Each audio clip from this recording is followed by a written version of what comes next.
And we are live, baby. And welcome into Gator Bytes on the 1010XL.com podcast network. Also being simulcast on the Florida Gator 1010XL Facebook page. You can also see this on Twitter, YouTube as well. Today's Gator podcast is brought to you by Southeast Orthopedic Specialists. They're Northeast Florida's leading orthopedic center, providing an unparalleled level of care across numerous locations in both Jacksonville and St. Augustine. That includes Riverside, Northside, the South Side, the beaches, Swimming Island, and St. John's. Graham Marsh, I will have you know that I've done that so many times because their continued support here on Gator Bites. I don't have any paper. I just know the good folks at Southeast Orthopedic Specialists because they've supported this program for many, many years. How are you, my friend? I'm good. But you know the paper's whereabouts, right? It's in the mailbox, probably about 40 feet down the hall from you right now. Okay, good. Because that piece of paper, Gator Bites cannot survive if that piece of paper does not survive. Next time I go to Vegas, I'm going to take that to the Gold and Silver Pawn Shop and see if Rick and Big Hoss and Chumley want to purchase it because that paper's been around now for about 7 years. I mean, that The thing's worth same, millions, man. This is the most award-winning Gator podcast out there. no So, question about it. All right, big news in Gator world that transpired last night on the Billy Napier radio program that DJ Lagway is going to start tomorrow against LSU. DJ Lagway, who got carted off the field, what, 13 days ago here at the cocktail party against Georgia, is going to play against LSU. Graham, I am stunned for a couple of reasons.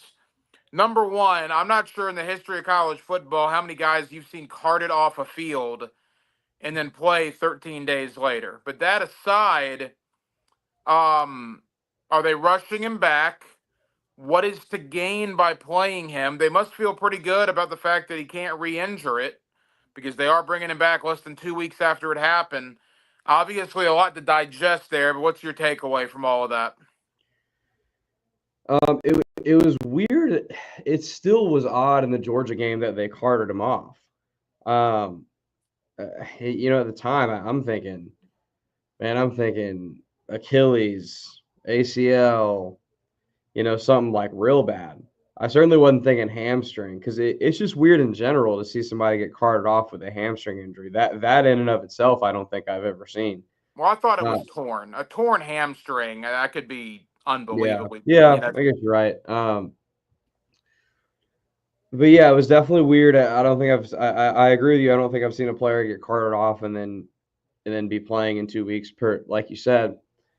To the point of being shocked though, like I'm not shocked now because we've been hearing good reports for over a week now. Even the Texas game was it sounded like I think the Texas game was probably more gamesmanship, but it did sound like it was at least a consideration, which makes you think that a couple weeks after that he might actually play.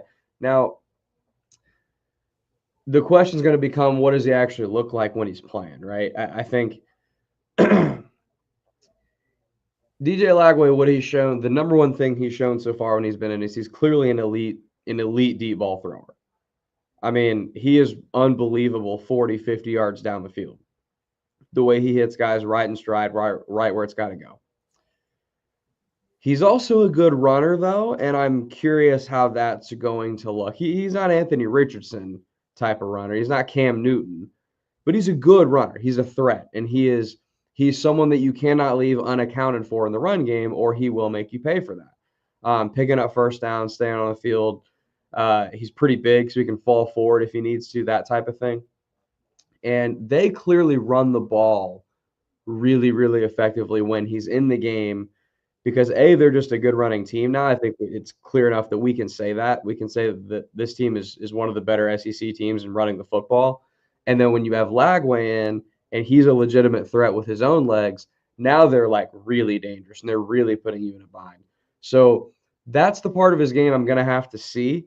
I think we'll know probably by the end of the first quarter what type of game he's going to and going to not be able to play in with his feet. Um, in terms of his arm, I'm not sure why. I don't see any reason why he wouldn't be able to still push it down the field like he's been doing. Well, my initial concern, like I said, is re-injury. All right, you're 4-5. right? I mean, I guess technically you're still playing for a bowl spot, which is something. Don't get me wrong, but I'm just very concerned that if on Saturday night something happens and it's even worse, then we're going to be like, oh my God, why did you put him back out there? If he's going to miss months with another injury, that would be the catastrophe of doing this. Aside from that, I mean, I'm excited to see him out there. I'm excited to see him back in the swamp. I'm excited to see him play against LSU. It feels like Florida at least has a fighting chance. They had no chance last week with Aiden Warner, none. It feels like they have a fighting chance now against LSU at home. So that is positive, right? That gives you reason to watch the game. I don't know if there was much reason to watch last week because we all knew what was going to happen. I also think this game's interesting from a couple of aspects. Number one, Florida is back at home. The last couple of times they've been there, they beat UCF and absolutely destroyed Kentucky. So they have confidence in that building. And I wonder where LSU is. They put a lot into that game last week against Alabama. They lose by 30, embarrassed, quite frankly, by one of their arch rivals. Now, with the crazy SEC, there actually is still a scenario where LSU can get to the SEC championship game. A lot of things would need to happen. It would have to go down to a tiebreaker. But LSU is still playing for that, as remote a chance as it is. But again, 7 days after losing by 30 at home, now they have to go on the road to the swamp. I'm going to be very curious to see, I guess, how fired up LSU is to be out there early in the game tomorrow. Yeah, they'll have some juice because it's Florida, and that's a big rivalry for them, just like it is for the Gators. I think Hack where you could, and I think this is something that's important to note when it comes to games like this. After after a team gets trounced or after an emotional game, kind of like you're talking about against Bama, and that's a long day too when you're about to play a team like that, and there's a lot of coverage and a lot of hype, and obviously they fell on their face for most of the game, but I think a lot of times, especially when you're playing a rival the next week, I bet if coaches were to break it down, they'd say something like, and I'm not a coach, but I guess I would have to guess this would be a bigger challenge. It's probably not as much getting up for the game and having juice, but it's more coming off of a game like the Bama game was in a hostile crowd. Are they going to make some dumb mistakes? Is Nussmeier going to force a couple of throws and give the Gators one or two? Is the offensive line going to false start a couple of times? They're going to have problems getting the ball snapped. Those types of things I think are in question, and LSU likes to run the football, and Nussmeier's been kind of hit or miss this year. Sometimes he looks really good, sometimes he doesn't. Um, and I think Florida, by that same token, Florida's defense, there's been a tale of two Florida defenses this year, right? Florida's had some games where it feels like, I mean, you and I could go out there and probably score a couple of touchdowns on them. And they've had other games where they look really stout and they're getting in the backfield, they're blowing plays up, they're creating negative plays, they're getting turnovers. So which Florida defense is going to show up? I would tend to believe the better one is going to show up because they need to. They need a win bad. And they're at home for the first time in a while, to your point. So I'm actually pretty optimistic about this game from the Gator side of things, Hack. Yeah, we'll do our predictions in a moment, but yeah, I don't think this is a game where I'm not sure the outcome will be decided, until late in the fourth quarter. I think it's going to be a very close, very competitive game, and if it does go that way, I like Florida's chances in the swamp if it's a close game deep into the fourth quarter. Today's Gator Bytes podcast is brought to you by Southeast Orthopedic Specialists. You can go to se-ortho.com. You can also listen to the good doctor, Kevin Murphy of Southeast Orthopedic Specialists, every Thursday right here on 1010XL with Jeff and Dan for his weekly analysis of injuries in the world of sports. Um, Not only is Lagway coming back, Badger, the wide receiver, who's been very good, is coming back as well. Now, Florida is still very banged up. I mean, their injury report, there's like 12 guys that are out. Pub Howard's going to miss the game, which obviously hurts a little bit on the defensive side of the ball. But To me, Billy Napier's future is still very much in question. I know Scott Strickland, the vote of confidence, and we talked about that last week, but then you go out and you're losing 42-0. Look, I've been the guy, and I'm not alone. A lot of people have said, well, they played hard against Tennessee and they played hard against Georgia. And that's true. They did. And if they would have gone out there against Texas and lost, a 2 touchdown game, well, okay. I don't care how many guys are hurt, Graham. At the University of Florida, you should not be losing 42-0 with 10 minutes to go in the third quarter. That was bad last week. And ABC didn't help Scott Strickland at all by putting him on camera with that statement with the score underneath it of Texas 42, Florida nothing, that people took snapshots of and posted all over social media. So I still think Billy Napier's future is very much in doubt. And we're going to say this probably for the next couple of weeks. Tomorrow, again, like previous games, you could argue is the most important game in the coaching career of Billy Napier. If he wins, I think that almost assures him 2025. If they go out and get stomped, I think we might be back to square one with him like we were a couple of weeks ago. It's going to be very telling to see the reaction from Gator fans tomorrow based on the outcome of that game.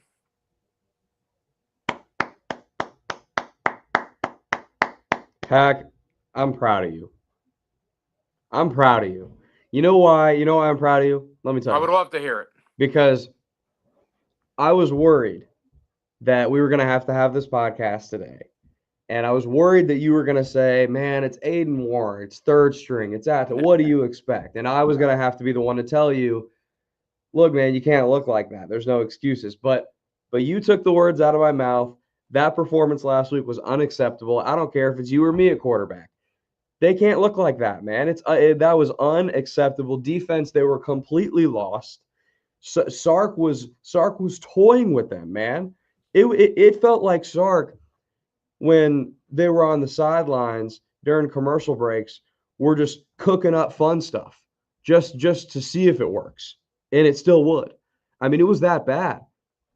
And offensively, let me tell you, Hag, let me point something out from last week where the game was trending towards being ugly regardless, right? And listen, last week you and I both picked them to lose by double digits. It's not like we thought this was going to be a competitive game in the fourth quarter anyways.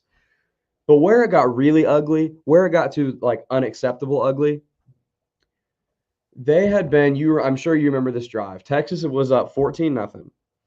And Florida gets the ball and they start moving it. Jaden Ball's running the ball well. Jacoby Jackson's running the ball well. They're moving it. And they get all the way into Texas. I think they got a penalty or two to help them out. But they got all the way. They were either in the red zone or near the red zone or something like that. It's 3rd and 4. And they'd been getting 3, 4, 5 yards of carry every single time. They go empty with Aiden Warner. So not even a threat that you might run the ball again. They go empty with Aiden Warner. And, of course, Aiden Warner falls on his face and does nothing. I mean, that Hack, to your point of I think Billy Napier's future is still probably in a little bit of question. I mean, that play is just a microcosm of Billy not understanding the moment, not understanding the vibe, not understanding how a game is trending, how a game is going, not understanding what is best for his team in that moment. He does not have that feel for what they need to call when they need to call it. To go empty there and then try to throw it with Aiden Warner, who hadn't shown you between 2 games that he's capable of completing a forward pass. Well, that's exactly right. If it's Graham Mertz or if it's Lagway, that's a little different. That's totally, of course, totally different. It's this kid can't play, man. He can't play.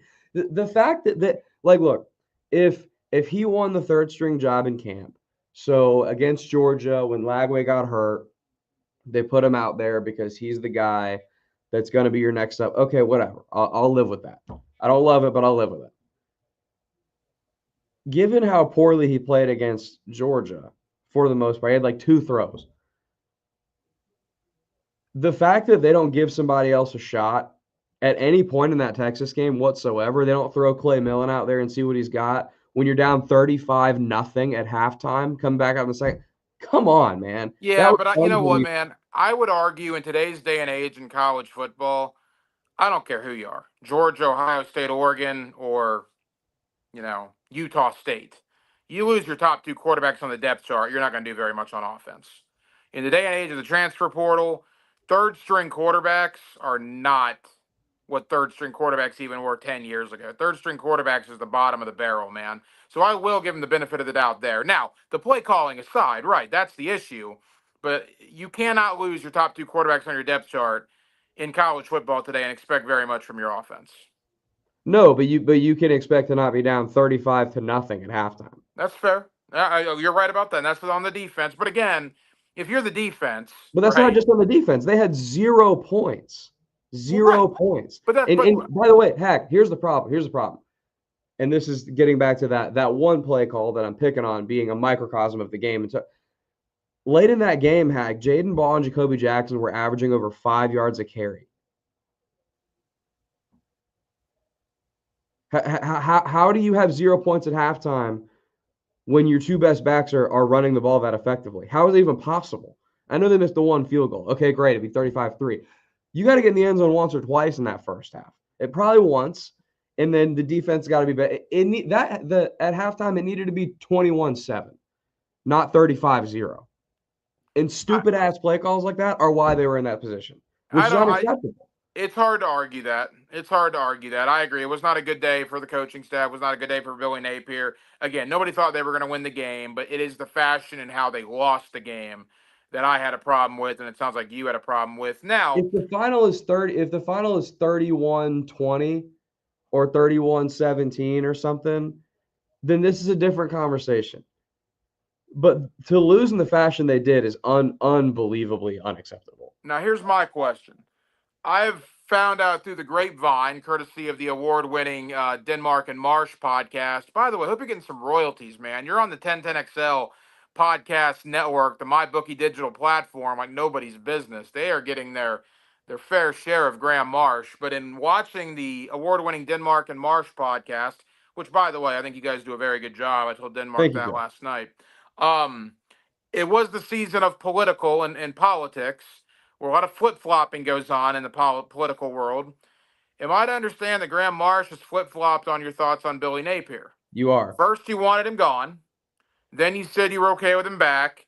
And then last week, I'm watching your post game, and you kind of wiped your hands with him again. Now, my question to you is 30 hours from now, or whatever it is, if Florida gets a big win over LSU, a big win, are you back on the Billy train, or are you still done with him? I'll be closer to the fence. Listen, and a couple people in our comments that have accused me of this, and I totally get it. Hand up. I've been close to the fence all year on this, and my whole thing has been that I don't want to make up my mind. I didn't want to make up my mind in week 1 or in week 3. It was really bad. So people that did make up their mind, I understand. I'm not blaming you for it. I've kept trying to tell myself there's more football left. There's more football left. There's more football left. Wait and see, wait and see, wait and see. What made me really jump back to the other side, Hack, after the Texas game was, again, we've said this repeatedly. No one expected them to go into Austin and win the football game with Aiden Warner at quarterback. No one expected that. But I thought we were past the games where the Gators don't even belong in the same field and they may as well have not even shown up all day. I thought we were past those games. I agree. It's not hard to ask them to go in there and lose by 17. I do agree with that. Correct. And especially, and this is what is driving me insane about it, the Gators were running the ball up and down Texas's defense. They were running the ball really effectively. Jaden Ball and Jacoby Jackson, they played well enough to win. The offensive line run blocking and those two backs literally played well enough to win the game. Obviously, nobody else did, so they were still going to lose. But how you can be getting 5 yards plus a carry, Hack, and lose like that is unfathomable. That's insane. Let me ask you this. I always look for kind of trends. I covered recruiting for many years for Gridiron Now back in the day, which was a lot of fun. And I talked to hundreds of kids over that 4 or 5 year stretch. Have you seen the trend recently of the number one kicker in America committing to Florida? Tramel Jones from Mandarin, the 4-star quarterback, just decommitted from Florida State. All the word is he's going to probably go to Florida. Florida's got a huge visit weekend coming up tomorrow. And there's All the talk that more they could, reason that you got to show up. right. And there's talk they could flip a couple of guys here. Because remember, signing day is like 3 or 4 weeks away in December. Obviously, the narrative is out there among the high school recruiting world that Billy's coming back in 2025. Yeah, Otherwise, yeah. why I would these mean, guys be worried about? Why would these guys be thinking about flipping to Florida? Why would these guys be committing to Florida? I think you're going to see a few commitments in the next week or so. So obviously, these high school kids believe Billy's back, regardless of what happens. What do you say about that? yeah, I agree, and I also agreed with your point a minute ago that Billy's cement isn't completely dry to come back. Like it's not a. I mean, if they get slaughtered the next 2 weeks and then figure out a way to lose to the worst Florida State team I've ever seen, then the conversation is not going to be the same. And I don't think Oh that's no, going no, to no! happen. If he loses the next three, he's fired. I Eh, can't imagine they bring him back after 4-8. I think so too, but I don't think that's going to happen. I think more than likely they're probably going to be competitive in one of the next two between LSU and Ole Miss. I would tend to believe it's this one. Yeah, Ole yeah. Miss is going to give them issues. Ole Miss is going to do similar things that Texas did to them. I don't think Ole Miss is as good as Texas, but clearly defensively, what Florida has shown me all year against teams that want to run the ball and go down your throat, Florida can hang. That front seven can hold up physically. They've got enough size. They're physical. They can tackle, and they can stay in a game like that and not get gashed. Where that defense looks inept is teams that want to go down the field, misdirection, play action. Quinn Ewers is doing the crazy stuff where he fakes one way, fakes the next way, goes down the field. Like Florida is completely lost when that happens, and Ole Miss is going to do that to them. This LSU team will throw it a little, but they'll throw it some with Nussmeier, and they can throw it down the field some. Kyron Lace is a great receiver, but that team wants to run the ball. So I feel like they're going to be competitive in this game. Back to the recruiting thing you're talking about. Dylan and I talked about this. We went live immediately after Scott Strickland's statement, the vote of confidence for Napier, and we talked about this. Dylan was just beside himself in every possible way. He was an upset man when that news dropped because Yeah, he Dylan tends Dylan to would have he fired Billy Napier. yeah, Denmark can get upset from time to time. There's no question about that. Dylan wanted Napier to not be the coach walking off the field against Miami, and I think a lot of people probably feel the same way. You're not wrong you're not dumb for thinking that. I think that's very fair to say that was unacceptable enough to get it. I get it. And I've been adamant about. I probably would have fired him after Texas A&M hack. Me personally. If I was Scott Strickland, I had the decision, that's probably what I would have done.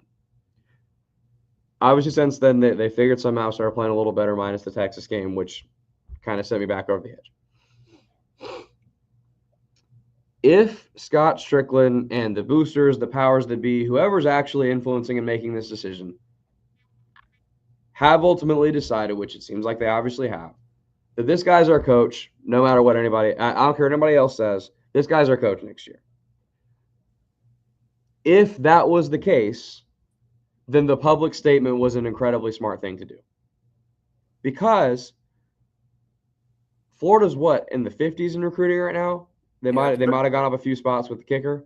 it's bad. Yeah, then they're gonna flip some kids. They're Uh, gonna they're gonna probably finish in the top 20, but their main I thing would will be the agree. portal. They're gonna hit the portal hard.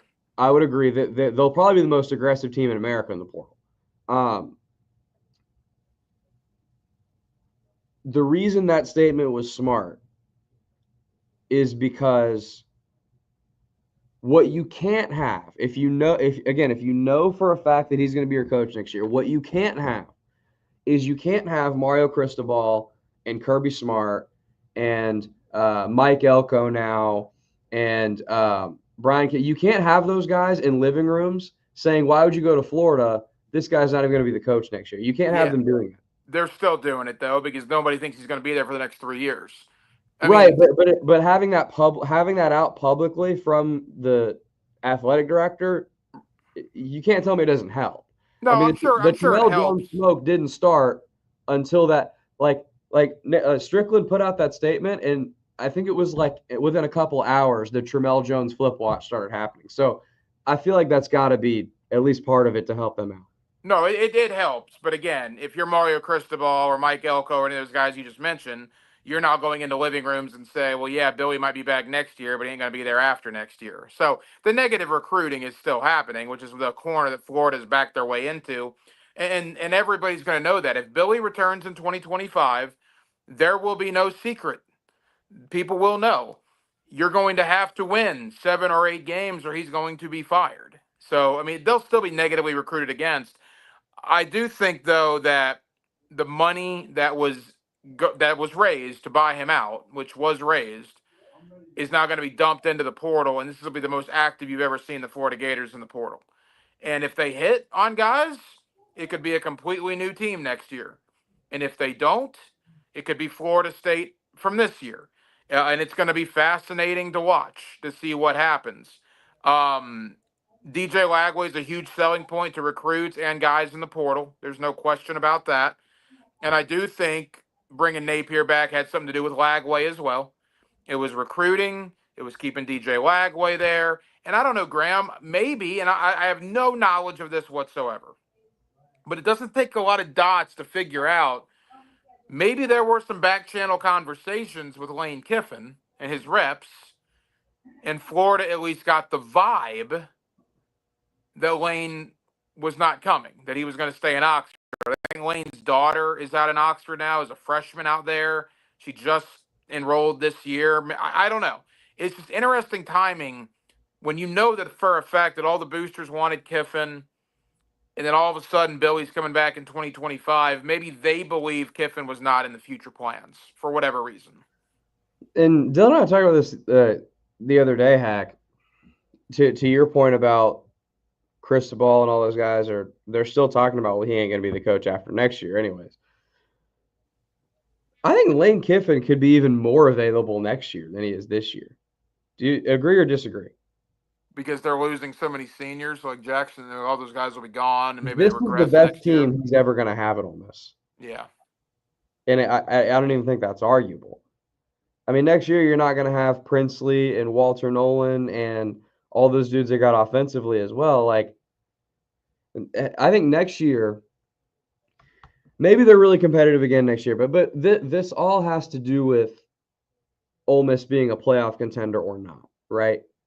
I tend to believe that the minute they're no longer a playoff contender, if the University of Florida still needs a coach, Kiffin's going to be interested in the job.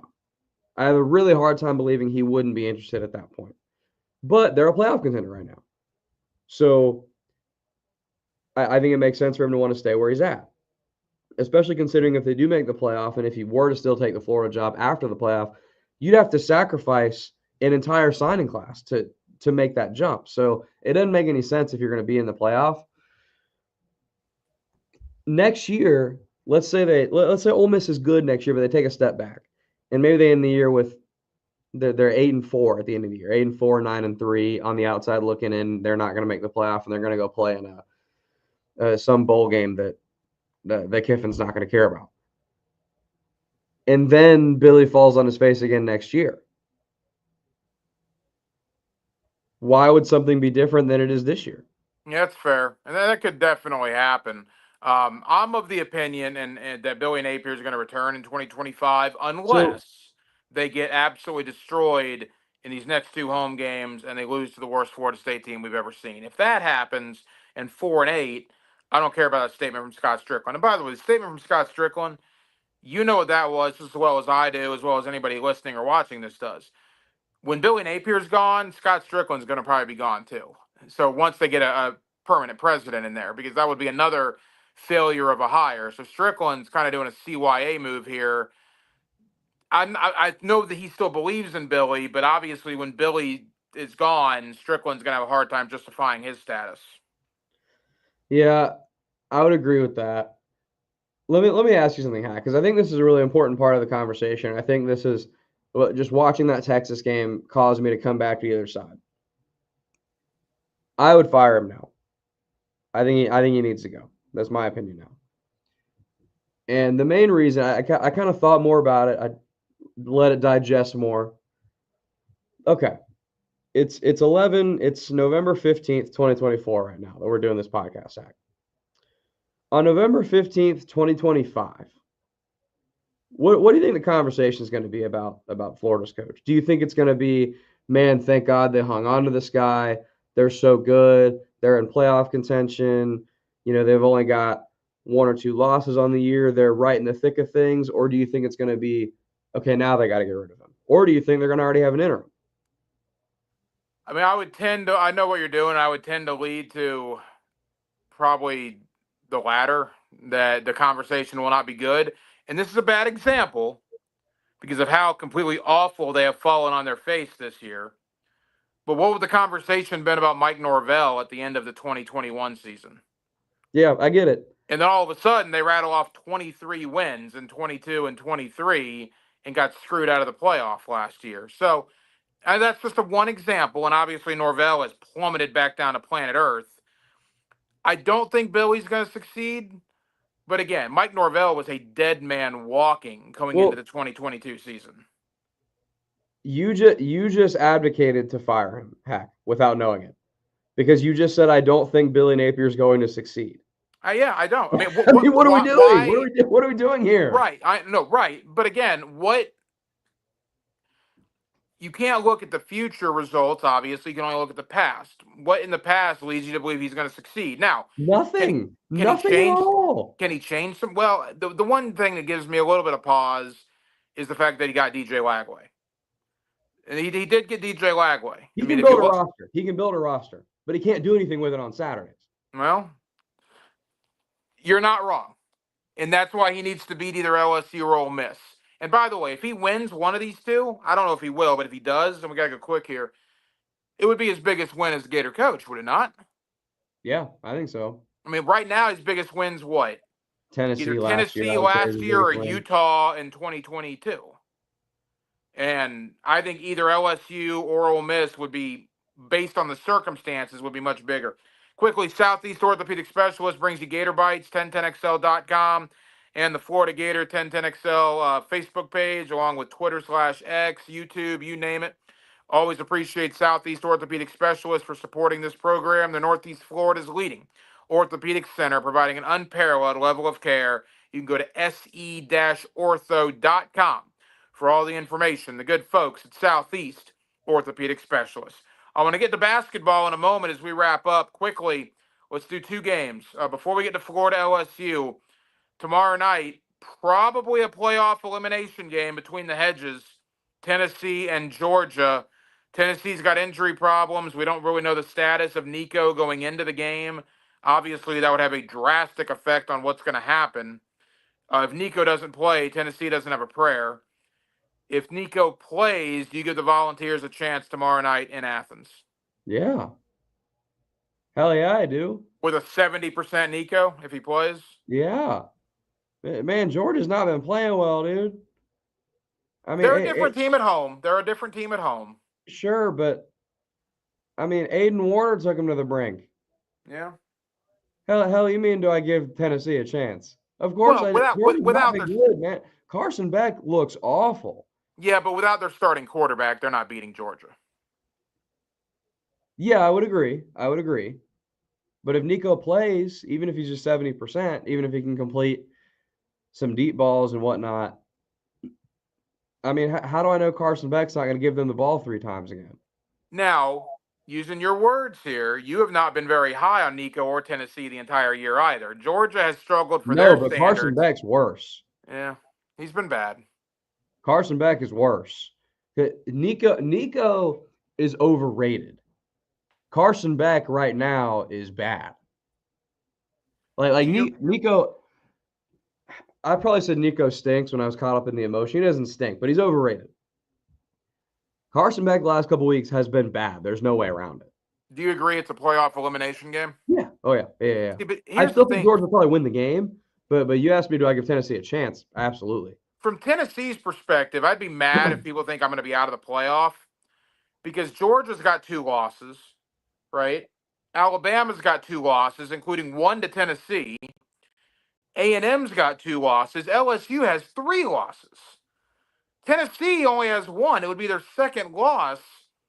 So I don't know if they're eliminated with a loss. I think they probably are, but I would be very frustrated as a Tennessee fan as to why Georgia and Alabama get 2 losses and they're still in good standing. And if we get our second loss, we're probably eliminated.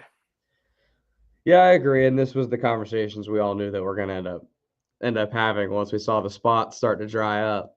Just because it's a 12 team doesn't mean everybody that might deserve it gets in. Well, here's your question. If Alabama finishes 10-2 and Tennessee finishes 10-2 and there's one spot left for the playoff, who should get it? Tennessee beat them. Tennessee beat them. If Alabama gets in over Tennessee with the same record, that's crap. Because what does head to head even mean? I think I agree with you there. And that would require Tennessee losing not only to Georgia tomorrow, but I believe they still have Vanderbilt left, which Vandy could beat them. But Tennessee's likely going to be 10-2 to end the year. And with Georgia losing to Ole Miss, looking not great against the Gators, Bama's win over them doesn't look as shiny anymore. No. It's still a good win. It's obviously a good win, but it doesn't look like you took down Goliath anymore. So obviously that's a big one. You're taking Georgia to win the game? Yeah, but close. 5 minutes to go. I don't think you're going to know exactly who's going to win. I don't think it'll be decided. Give me Georgia 28-24. This to me is home field. This to me is plain as day home field. I don't disagree. If the game was in Knoxville, I would take Tennessee. The game's not in Knoxville. The game's in Athens. Give me the Dogs. All right, quickly before we switch to basketball to end it. All right, Florida LSU, the Swamp, 3:30 tomorrow. You'll hear it right here on 1010XL Radio. I've been going back and forth all week. It doesn't feel like LSU week either. The game's later in the year than it normally is. It's a huge rivalry. The Gators suck. Yeah, LSU coming off a 30-point loss. Man, I've had some of the best times of my life for Florida LSU. Me and my buddies went out to New Orleans in 07 and 09, and just I love everything about this game. It just doesn't feel like Florida LSU is only about 24 hours away. Having said that, I'm tempted to take Florida, man. I really am, but I just think they have too many injuries. I think LSU will do something weird. A bounce will go their way. A bad penalty will happen. Something odd.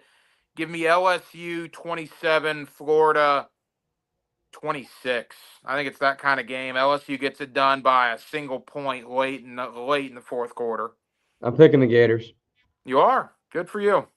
Good for you. Wishful thinking, perhaps. Orange and blue goggles, perhaps. But I'm going to pick the Gators because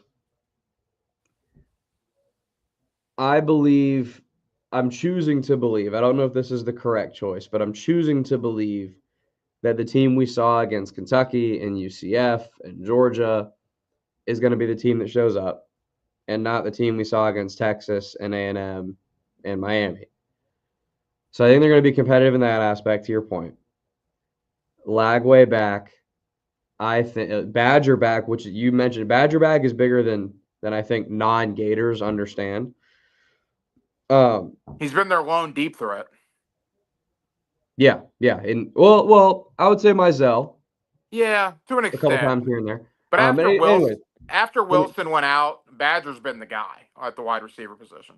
Yeah, I agree. So I think defensively, I keep coming back to LSU wants to run the ball on offense. And I think Florida has figured something out in being able to slow down effective run games and forcing teams that may not want to pass it every play to pass it every play. Does Kyron Lacey worry me? Yeah, he does big time. But I think they keep LSU at bay offensively. They don't let LSU start to run wild. And then I believe offensively, They'll be able to push it down the field, get some explosive plays with Lagway, and those two backs put the game on their shoulders as well. Ball and Jackson cannot be overstated. LSU's defense has not looked very good all year. Jalen Milroe looked like prime Michael Vick on Saturday against them. And the Gators don't have a Jalen Milroe. That's not what I'm saying, but I like those two backs play really well. Lagway to push down the field. Gators, same score. Gators win 28-24. All right, give me LSU, give Marsh Florida. Finally, we've got about 2 minutes. Basketball tonight, the historic Leon County Civic Center on the ACC network. Hey, college basketball scheduling makers, 6 o'clock on a Friday? 6 o'clock on a Friday for Florida State. Don't know about that, but Florida 3-0. Haven't got much into the Todd Golden stuff because there's been so much football to talk about. The Golden stuff is weird. Somebody's blatantly lying. But we'll get more into that later. But he is coaching tonight. It'll be interesting the reception he gets at the whatever they call it now, the Tuck. I always call it the Leon. My brother graduated from that building in 1992 from Lincoln High School. That building is old there in Tallahassee. But what do you think? Florida State, clearly the Gators' toughest test of the year to this point. Gators are going to roll them. I think Florida State's very good. They've been in dogfights with teams they shouldn't be in dogfights with. I think this Gator team, man, we'll see what happens with Golden and his future, but I think this Gator basketball team is really good. And they're deep. They're deep. I like, man, my favorite thing about Golden as a coach, at least, is the off the field stuff we'll put in a separate bucket. As a coach, I love the way he constructs his rosters. Something not to rehash old wounds, but something that used to kill me about Mike White, and it bothered me so much with his teams, is they always looked small. Did they not? They always had like one big that could play, and like that was it. And they never had any big depths. If that big got in foul trouble, they'd be screwed. If he got injured, they'd be screwed. If he wasn't playing well, they'd be screwed.